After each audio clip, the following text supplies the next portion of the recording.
नमस्कार मित्रों, मैं रश्मि कुशवाहा अपने YouTube चैनल साहित्यिक रस में आप सभी का स्वागत करती हूँ। आज हम यशपाल जी की कहानी पर्दा का वाचन करेंगे। आइए इसका वाचन शुरू करते हैं। चौधरी पीर बख्श के दादा चुंगी के महकमे में दारोगा थे। आमदनी अच्छी थी। एक छोटा पर पक्का मकान भी उन्होंने बनवा लिया। लड़कों को पूरी तालीम दी। दोनों लड़के एंट्रेंस पास कर रेलवे में और डाक खाने में बाबू हो गए। चौधरी साहब की जिंदगी में लड़कों के ब्याह और बाल बच्चे भी हुए, लेकिन औहदे में खास तरक्की ना हुई। वहीं 30 और 40 रुपए महावर का दरसा। अपने ज़माने की याद कर चौधरी साहब कहते हैं, वो भी क्या वक्त थे। लोग मिडिल पास का डिप्टी कलेक्ट्री करते थे और आजकल की तालीम है कि एंट्रेंस तक अंग्रेजी पढ़कर लड़के 30-40 से आगे नहीं बढ़ पाते। बेटों को ऊंचे ओहदों पर देखने का अरमान लिए ही उन्होंने आंखें मूंद ली। इंशाअल्लाह चौधरी साहब के कुनबे में बरकत हुई। चौधरी फजल कुर्बान रेलवे में काम करते थे। अल्लाह ने उन्हें 4 बेटे और 3 बेटियां दी। चौधरी इलाही बख्श डाक खाने में थे। इन्हें भी अल्लाह ने 4 बेटे और 2 लड़कियां बख्शी। चौधरी खानदान अपने मकान को हवेली पुकारता था। नाम बड़ा देने पर भी जगह तंग ही रही। दारोगा साहब के ज़माने में जनाना भीतर था और बाहर बैठक में वे मोड़े पर बैठ नैचा गुड़गुड़ाया करते। जगह की तंगी की वजह से उनके बाद बैठक भी जनाने में शामिल हो गई और घर की ड्योढ़ी पर पर्दा लटक गया। बैठक ना रहने पर भी घर की इज्जत का ख्याल था, इसलिए पर्दा बूढ़ी के टाट का नहीं बढ़िया किस्म का रहता। जाहिरा दोनों भाइयों के बाल बच्चे एक ही मकान में रहने पर भी भीतर सब अलग अलग था। चोरी का पर्दा कौन भाई लाए? इस समस्या का हल इस तरह हुआ कि दारोगा साहब के ज़माने की पलंग की रंगीन दरियां एक के बाद एक जोड़ी पर लटकाई जाने लगी।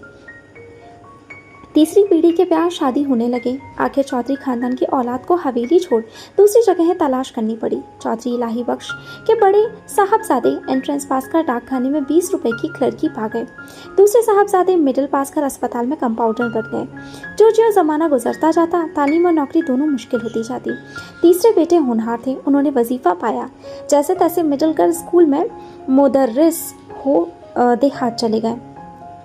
चौथे लड़के पीर बख्श प्राइमरी से आगे ना बढ़ सके। आजकल की तालीम माँ बाप पर खर्च के बोझ के सिवा और है क्या?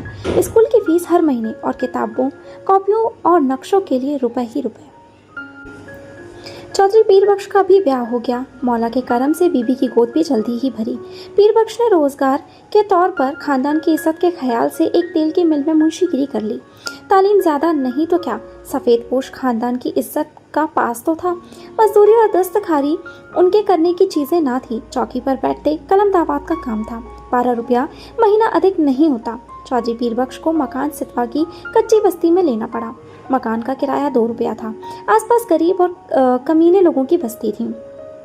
कच्ची गली के बीचों बीच गली के मुहाने पर लगे कमेटी के नल से टपकते पानी की काली धार बहती रहती, जिसके किनारे घास उगाई थी। नाली पर मच्छरों और मक्खियों के बादल उमड़ते रहते। सामने रमजानी धोबी की भट्टी थी, जिसमें से धुआं और सब्जी मिले उबलते कपड़ों की गंध उड़ती रहती। दाईं ओर बीकानेरी मोचियों के घर थे। बाईं ओर वर्कशॉप में काम करने वाले कुली रहते। इस सारी बस्ती में चौधरी पीर बख्श ही पढ़े लिखे सफ़ेद पोश थे। सिर्फ उनके ही घर की जोड़ी पर पर्दा था। सब लोग उन्हें चौधरी जी, मुंशी जी कहकर सलाम करते। उनके घर की औरतों को कभी किसी ने गली में नहीं देखा। लड़कियां 4-5 बरस तक किसी कामकाज से बाहर निकलती और फिर घर के आबरू के ख्याल से उनका बाहर निकलना मुनासिब ना था। पीर बख्श खुद ही मुस्कुराते हुए सुबह शाम कमेटी के नल से घड़े भर लाते। चौधरी की तनख्वाह 15 बरस में 12 से 18 हो गई। खुदा की बरकत होती है तो रुपया पैसे की शक्ल में नहीं, आस औलाद की शक्ल में होती है। 15 बरस में 5 बच्चे हुए। पहले 3 लड़कियां और बाद में 2 लड़के। दूसरी लड़की होने को थी तो पीर बख्श की वालदा मदद के लिए आई। वालिद साहब का इंतकाल हो चुका था। दूसरा कोई भाई वालदा की फिक्र करने नहीं आया। वे छोटे लड़के के यहाँ ही रहने लगी। जहाँ बाल बच्चे और घर बार होता है, 100 किस्म की झंझटें होती ही रहती हैं।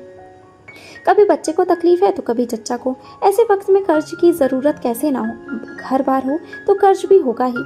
मिल की नौकरी का कायदा पक्का होता है। हर महीने की 7 तारीख को गिनकर तनख्वाह मिल जाती है।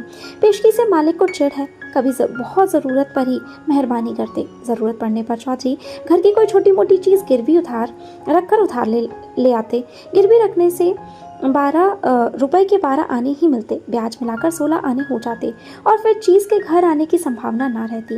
मोहल्ले में चौधरी पीर बख्श की इज्जत थी। इज्जत का आधार था घर के दरवाजे पर लटका पर्दा। भीतर जो हो पर्दा सलामत रहता। कभी बच्चों की खींच खांच या बेदर्द हवा के झोंकों से उसमें छेद हो जाते तो पर्दे की आड़ से हाथ सुई धागा ले उसकी मरम्मत कर देते। दिनों का खेल। मकान की जोड़ी के किवाड़ गलते गलते बिल्कुल गल गए। कई दफे कसे जाने से पेंच टूट गए और सुराख ढीले पड़ गए। मकान मालिक सुरजू पांडे को उसकी फिक्र ना थी। चौधरी कभी जाकर कहते सुनते तो उत्तर मिलता, कौन बड़ी रकम थमा देते हो, 2 रुपये किराया और वह भी 6-6 महीने का बकाया। जानते हो लकड़ी का क्या भाव है, ना हो मकान छोड़ जाओ। आखिर किवाड़ गिर गए। रात में चौधरी उन्हें जैसे तैसे चौखट से टिका देते। रात भर दहशत रहती कि कहीं कोई चोर ना आ जाए। मोहल्ले में सफेद पोशी और इज्जत होने पर भी चोर के लिए घर में कुछ ना था। शायद एक भी साबित कपड़ा या बर्तन ले जाने के लिए चोर को ना मिलता, पर चोर तो चोर है। छीनने के लिए कुछ ना हो तो भी चोर का डर तो रहता ही है। वह चोर जो ठहरा। चोर से ज्यादा फिक्र थी आबरू की। किवाड़ ना रहने पर पर्दा ही आबरू का रखवारा था। वह पर्दा भी तार तार होते होते एक रात आंधी में किसी भी हालत में लटकने लायक ना रह गया। दूसरे दिन घर की एकमात्र पुश्तैनी चीज दरी दरवाजे पर लटक गई।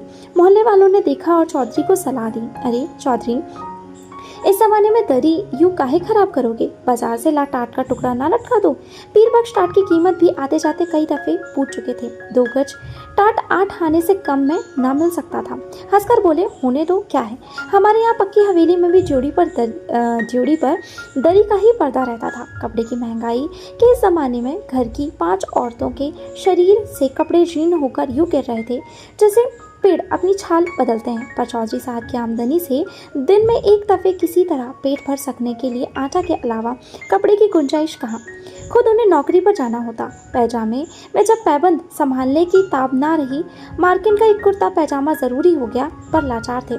गिरवी रखने के लिए घर में जब कुछ भी ना हो, गरीब का एकमात्र सहायक है पंजाबी खान। रहने की जगह पर देखकर वह रुपया उधार दे सकता है।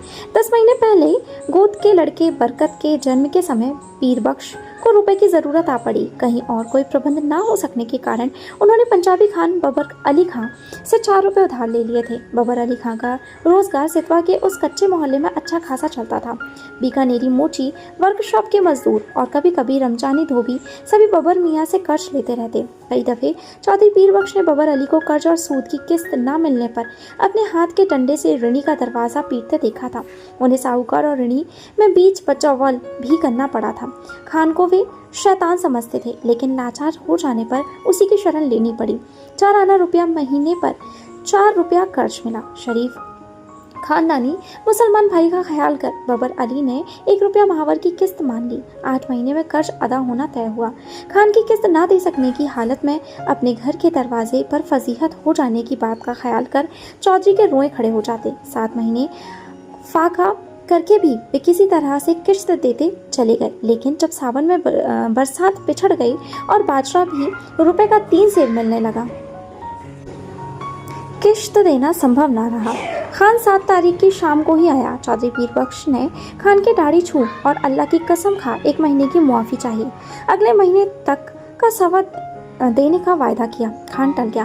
भादों में हालत और भी परेशानी की हो गए।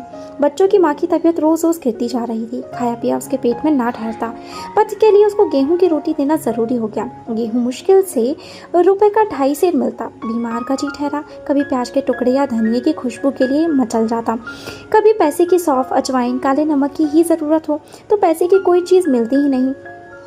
बाजार में तांबे का नाम भी नहीं रह गया था। नाहक इकन्नी निकल जाती है। चौधरी को 2 रुपये महंगाई भत्ते के मिले, पर पेशगी लेते लेते तनख्वाह के दिन केवल 4 ही रुपये हिसाब में निकले। बच्चे पिछले हफ्ते लगभग फाके से थे। चौधरी कभी गली से 2 पैसे की चौराई खरीद लाते, कभी बाजरा उबालकर सब लोग कटोरा कटोरा भर पी लेते। बड़ी कठिनता से मिले 4 रुपयों में से 1.25 रुपया खान के हाथ में धर देने की हिम्मत चौधरी को ना हुई। मिल से घर लौटते समय वे मंडी की ओर टहल गए। 2 घंटे बाद जब समझा खान टल गया होगा और अनाज की गठरी ले वे घर पहुंचे। खान के भय से दिल डूब रहा था, लेकिन दूसरी ओर 4 भूखे बच्चों, उसकी माँ, दूध ना उतर सकने के कारण सूखकर कांटा हो रहे गोद के बच्चे और चलने फिरने से लाचार अपनी ज़ईफ माँ की भूख से बिलबिलाती सूरतें आंखों के सामने नाच जाती। धड़कते हुए हृदय से वे कहते जाते, मौला सब देखता है, खैर करेगा। 7 तारीख की शाम को असफल हो खान 8 की सुबह खूब तड़के चौधरी के मिल चले जाने से पहले ही अपना डंडा हाथ में लिए दरवाजे पर मौजूद हुआ। रात भर सोच सोचकर चौधरी ने खान के लिए बयान तैयार किया। मिल के मालिक लालाजी 4 रोज के लिए बाहर गए हैं। उनके दस्तखत के बिना किसी को भी तनख्वाह नहीं मिल सकी। तनख्वाह मिलते ही वह 1.25 रुपया हाजिर करेगा। माकूल वजह बताने पर भी खान बहुत देर तक गुर्राता रहा। हम वतन छोड़ के परदेश में पढ़ा है, ऐसे रुपया छोड़ देने के वास्ते हम यहाँ नहीं आया है। हमारा भी बाल बच्चा है। 4 रोज में रुपया नहीं देगा तो हम तुम्हारा कर देगा। 5वें दिन रुपया कहाँ से आ जाता? तनख्वाह मिले अभी हफ्ता भी नहीं हुआ। मालिक ने पेशगी देने से साफ इनकार कर दिया। 6ठे दिन किस्मत से इतवार था। मिल में छुट्टी रहने पर भी चौधरी खान के डर से सुबह ही बाहर निकल गए। जान पहचान के कई आदमियों के यहाँ गए। इधर उधर की बातचीत कर वे कहते, अरे भाई हो तो 20 आने पैसे तो दो, 1 रोज के लिए देना, ऐसे ही ज़रूरत आ पड़ी है। उत्तर मिला, मियाँ पैसे कहाँ इस ज़माने में, पैसे का मोल कौड़ी नहीं रह गया। हाथ में आने से पहले ही उधार में उठ गया। तमाम दोपहर हो गई। खान आया भी होगा तो इस वक्त तक बैठा नहीं रहेगा। चौधरी ने सोचा और घर की तरफ चल दिए। घर पहुंचने पर सुना खान आया था और घंटे भर तक जोड़ी पर लटके दरी के पर्दे को डंडे से ठेल ठेल कर गाली देता रहा है। पर्दे की आड़ से बड़ी बीबी के बार बार खुदा की कसम खा यकीन दिलाने पर कि चौधरी बाहर गए हैं, रुपया लेने गए हैं, खान गाली देकर कहता है, नहीं 50 चोर भीतर में छिपाए, हम 4 घंटे में फिर आता है, रुपया लेकर जाएगा, रुपया नहीं देगा तो उसका खाल उतार कर बाजार में बेच देगा। हमारा रुपया क्या आराम का है?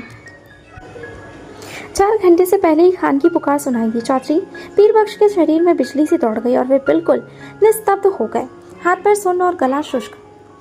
गाली दे पर्दे को ठेलकर खान ने दोबारा पुकारने पर चौधरी का शरीर निर्जीव प्राय होने पर भी निश्चेष्ट न रह सका। वे उठकर बाहर आ गए। खान आग बबूला हो रहा था।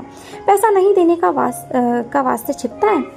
एक से एक बढ़ती हुई 3 गालियां एक साथ खान के मुंह से पीरबख्श के पुरखों पीरों के नाम निकल गईं। इस भयंकर आघात से पीरबख्श का खानदानी रक्त बड़ा कुटने के बजाय और भी निर्जीव हो गया। खान के घुटने छू अपनी मुसीबत बतावे मुआफ़ी के लिए खुशामद करने लगे। खान की तेजी बढ़ गई। उसके ऊंचे स्वर से पड़ोस के मूची और मजदूर चौधरी के दरवाजे के सामने इकट्ठे हो गए।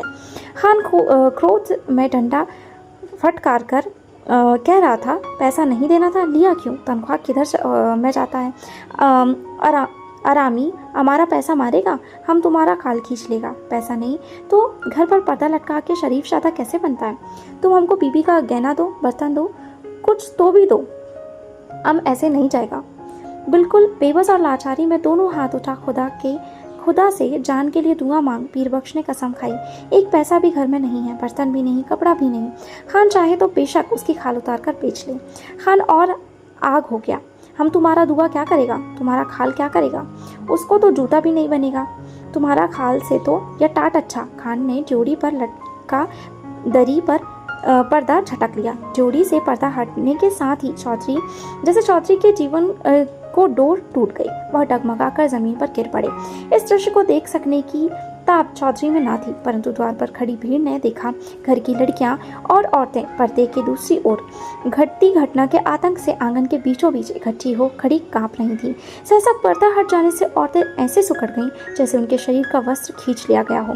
वह पर्दा ही तो घर भर की औरतों के शरीर का वस्त्र था। उनके शरीर पर बचे चीथड़े उनके 1/3 अंग ढकने में भी असमर्थ थे। जाहिर भीड़ ने घृणा और शर्म से आंखें फेर ली। उस नग्नता की झलक से खान की कठोरता भी पिघल गई। ग्लानि से थूक पर्दे को आंगन में वापस फेंक क्रुद्ध निराशा में उसने लाहौल बिला कहा और असफल लौट गया। भय से चीख कर ओट में हो जाने के लिए भागती हुई औरतों पर दया कर भीड़ छट गई। चौधरी बेसुध पड़े थे। जब उन्हें होश आया, जोड़ी का पर्दा आंगन में सामने पड़ा हुआ था, परंतु उसे उठाकर फिर से लटका देने का सामर्थ्य उसमें शेष ना था। शायद अब इसकी आवश्यकता भी ना रही थी। पर्दा जिस भावना का अवलंब था वह मर चुकी थी। धन्यवाद।